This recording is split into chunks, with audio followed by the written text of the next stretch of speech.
What's up, viewers, subscribers, and agents alike? This your boy Enlightened Luciferian Prince coming at y'all once again. Well, for some reason, I just can't help myself today. I just can't help myself. You know they say in Louisiana, help myself. No disrespect to y'all, just fuck with y'all, but can't help myself today. And the reason why I would like to put this out there for the airwaves is to try to get everybody that's on my channel. I don't care of your political affiliation. I don't care of your particular socioeconomic status. I don't care about your career path. I don't care. I'm here to differentiate between all because I would like for y'all to know one significant truth. And I forgot to say this in my previous videos, but they were very short. But even in the least, if you're watching these videos around children, please remove them from your immediate vicinity. My videos are not for children. There we go. Now, Warren versus District of Columbia. This is a landmark case, which I know this might be a hard pill for people to swallow, especially for all the back the blue community. You know, this case will show you that they are not here to protect you. Now, I know you might not like to hear what I have to say, but I will show you a Supreme Court case, Warren versus District of Columbia, went all the way to the highest court of the land, where the Supreme Court even declared that police have no constitutional responsibility to protect you. Here we go, people. Warren, Taliaferro, and Douglas. In the early morning hours of Sunday, March 16, 1975, Carol Warren and John Taliaferro, who shared a room on the third floor of their rooming house at 112 Lamont Street of Northwest in the District of Columbia, and Miriam Douglas, who shared a room on the second floor with her 4-year-old daughter, were asleep. The women were awakened by the sound of the back door being broken down by two men later identified as Marvin Kent and James Morse. The men entered Douglas's second floor room, where Kent forced Douglas to perform oral sex on him and Morse raped her. Warren and Taliaferro heard Douglas's screams from the floor below.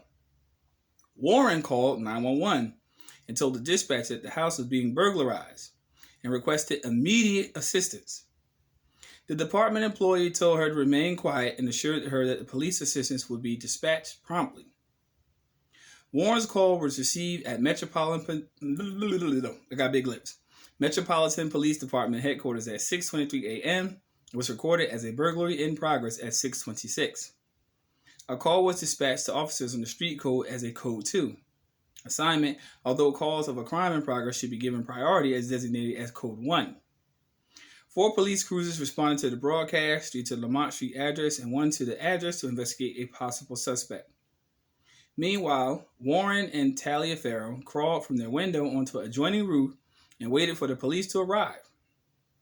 While there, they observed one policeman drive through the alley behind their house and proceeded to go to the front of the residence without stopping, leaning out the window or getting out of the car to check the back entrance of the house. A second officer apparently knocked on the door in front of the residence but left when he received no answer. The 3 officers departed the scene at 6:33, 5 minutes after they arrived.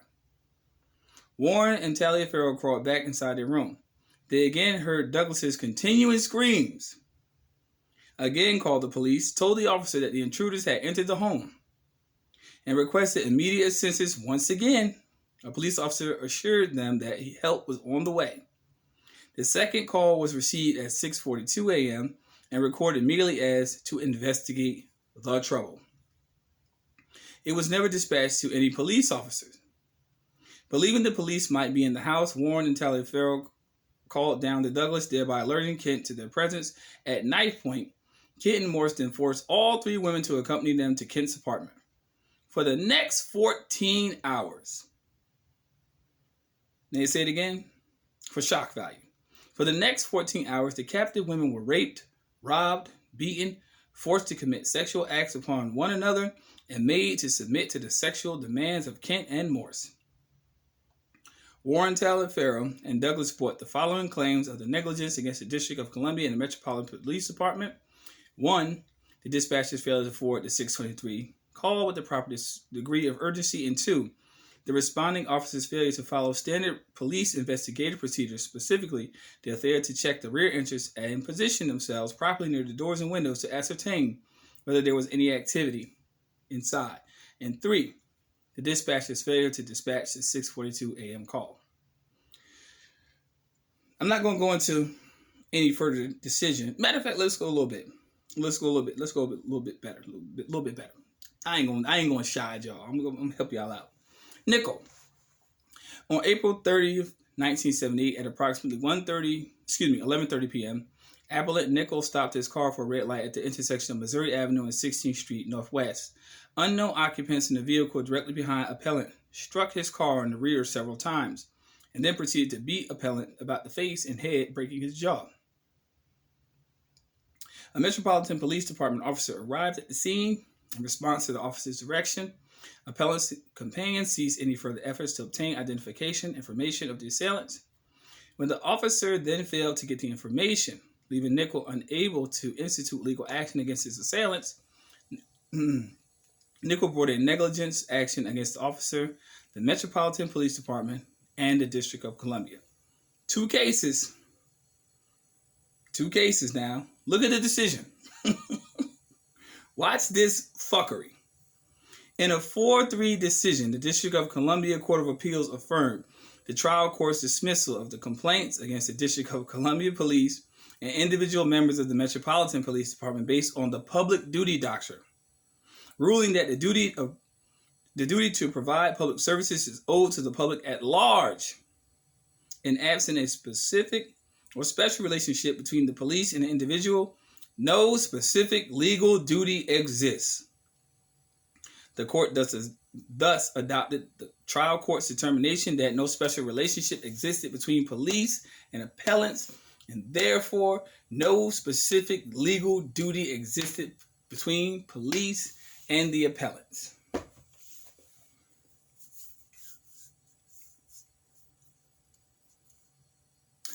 And this happened 1978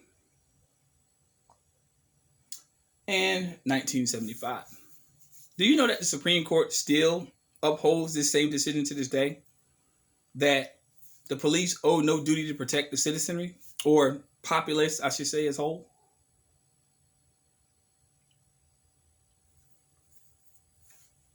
And y'all still believe that these motherfuckers work for y'all. Y'all still believe going out here telling police they work for you. No, the fuck they don't. They work for them. Why do you think the police and all these state troopers and all that give their attention to those public figures, not you? You are here to defend yourself. See, the reason why you see all this stuff going on globally, because people are letting it happen. There's nobody here to save you. There's no law enforcement agency out here to save you. There's no police force out here to save you. You better save your goddamn self. And you better make sure you protect you, you protect yours. By any means necessary. Straight. They're not here to protect you. They're not here. I don't give a fuck if you are whatever you call yourself. Black, white, I don't care. They're not here to protect you. They're here to protect two things: property and private property. So get that bullshit notion out your head that they're here to protect you. They're not. They're here to protect property of rich motherfuckers. Not the general public. The general public, it's like a modern day Hunger Games. All these idiots out here on social media putting all these posts up, defund the police, don't defund the police, back the blue and all that. Fuck that. Fuck that. When it all falls down, guess who's going to protect who they need to protect? And guess who's going to be out here to defend for themselves? All the people who say defund the police, where you're going to have a society that's going to be totally, anarchy. You already live in it. How the fuck do you lock a man up for 30 years for stealing a Snicker bar? Or a man who goes to Rikers Island for 3 years who didn't even steal a backpack, But it's fucking killers around here everywhere. And y'all still depending on the system to protect y'all? Are y'all out of y'all fucking mind? If I don't leave you with one piece of information before I leave this motherfucking video, I'll tell you what. Police come after shit happens, not during. Just make sure you're the one standing. Does that make sense? Make sure you're the one standing. Be the victor, not the victim. Because that's all you see in news. Because you know what? They have totally infused society with the mentality that you are helpless and you need us. You don't need them. They need them. You need your motherfucking whatever dominant fingers you have, that's what you need. Because you can change a motherfucker's life in a blink of an eye. Like a flash of a camera. But y'all don't hear me. They have totally whipped y'all into submission and made y'all believe y'all need them. And you don't. They just literally made a court decision that still stands from 1975. That said particularly, hey, we don't have no duty to protect you. None. No contract between us and you. Protect and serve the interests of the corporations, not the people. Because it says protect and serve, but it never says who. Does it say protect and serve the people? Nada. Because that's where they get all their money from. Y'all don't hear me though. All these tribe tickets and all that. Who they get it from? Y'all. To give it to them. Wake up, people. You have no friends out here. You have no friends in the legal structure. You are the law. Not them. They work for a corporation. They're employees. You, by your ignorance, have been misled to believe that they are here for you. I love seeing these videos, especially with these arrogant motherfuckers on social media. You work for me. You're my public servant. Watch how easily they flip that script. They don't work for you, people. Protect yourself. Protect your family. And make sure you bear arms. Now, people are like, well, this is infusing people to violence. No. Constitution says bear arms. It don't say bear gun. It says arms. See what I'm saying? See, gun or firearm is very tricky because now you need somebody's permission to do something. Arms is not in any federal code or any legislative statutory representation ever put on a piece of paper as it's saying as means of defense. A firearm can be defined as subsection A, subsection B, subsection C. A gun doesn't even have standing in law, but it has standardized ideology within dictionary or common diction. But arms, it's not. You think I'm lying? Look up the definition between arms. If y'all think of these, and look up the definition between gun. And look up the definition between firearm. Firearm is in the legal dictionary, not the common one. I was going to give you a blase description of it, but no, you bear arms. That's why you're supposed to have one for lawful and legal purposes. Now, a lot of people might not say that they might not agree because of their indoctrinated religious beliefs, whatever. Whatever your means of actually you not wanting to defend yourself may be, pray all you want. Because I'll tell you what, I got something that moves faster than prayer. Quickly. Because when it all boils down to it, you're here to protect yourself. Because these things that have been going on in this society, these false flags that all these idiots are buying into, they're not paying attention to the bigger picture.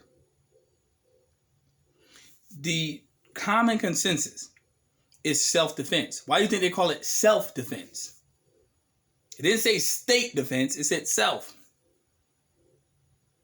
But so many people have been molded into an ideology of not being able to want to actually do it because I'm going to go to jail. Motherfucker, you can't go to jail if you ain't did nothing wrong. Stop fearing punishment when it comes down to you defending yourself. Stop fearing that. You didn't do shit wrong. You just did what was right. Motherfucker ran up. They got done up in the discussion. I didn't go out there looking for trouble. That's what people have to get through their head. They fear the legal system so much that they're willing to actually die for it. You think I'm lying? Literally. Every night. And I'm being real. Every night I go to bed, I watch Unsolved Mysteries before I go to bed. Because a lot of the motherfuckers that's on that show are still out here. Well, granted that they still are alive, but a lot of them, why do you think they call it Unsolved Mystery?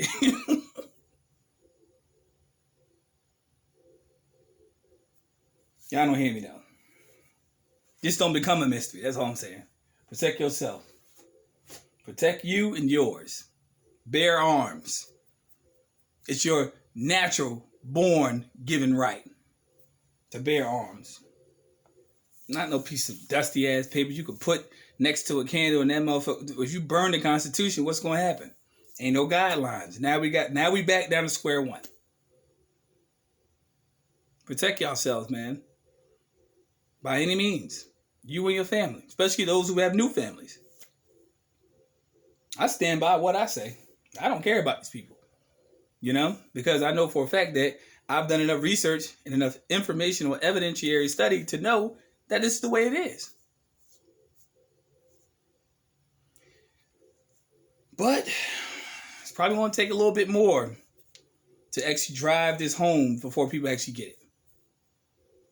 And some people are so ignorant to the fact that they don't want to realize they dependent on somebody else for their own help. Some of y'all so spiritually poor, y'all actually sit here, wait. If you can't get something temporal, don't wait on nothing spiritual. Y'all sitting here waiting on thinking, oh, well, you could do something, man. Stop looking to the sky, motherfucker. Look within. Ain't nothing gonna come save you. Motherfucker got a 357 to your face talking about some, yeah, say your last prayer. Is that gonna save you? No, if you pull the trigger. Better wake the fuck up. Stop letting these motherfuckers rock y'all to sleep. Understand this case law for what it is. Understand it for what it is. Read it. Study it. They protect the rich, the wealthy, private interests. See, we all sit here saying defund the police. They got enough money to make sure they stay safe. That's why a motherfucker can't even walk down their block without motherfuckers getting on motherfucker ass. Follow you through the whole neighborhood. What you doing out here? Because they know in their conscience that they know that they got the resources to make sure that they can make them do whatever they want to do. When it comes down to the hood, though, shit. Just another motherfucker. What Dave Chappelle said, sprinkle some crack over him. And it is what it is, man. I ain't got nothing else to say. If you ain't down for the cause of your own self-protection, your own self-worth, your life don't mean shit to you, so be. I'm just here to spread the message. Protect yourself. You know? That you have the right to do that. Natural given right. Creator given right. Stand by it. First time viewing my channel, like and subscribe. If you don't like what I have to say on my channel, it diametrically opposed to what your beliefs are, bye-bye. But the truth still stands. Because it's no longer truth, now it becomes fact. See, truth is something that we try to ingrain within our minds to convince us that something is real. Truth is not real. Facts are. What's evident. Truth is whatever we want it to be. That's conjecture. But facts are the supreme truth. They put it in their doctrine. Stick by it. You'll never fail. Stay tuned.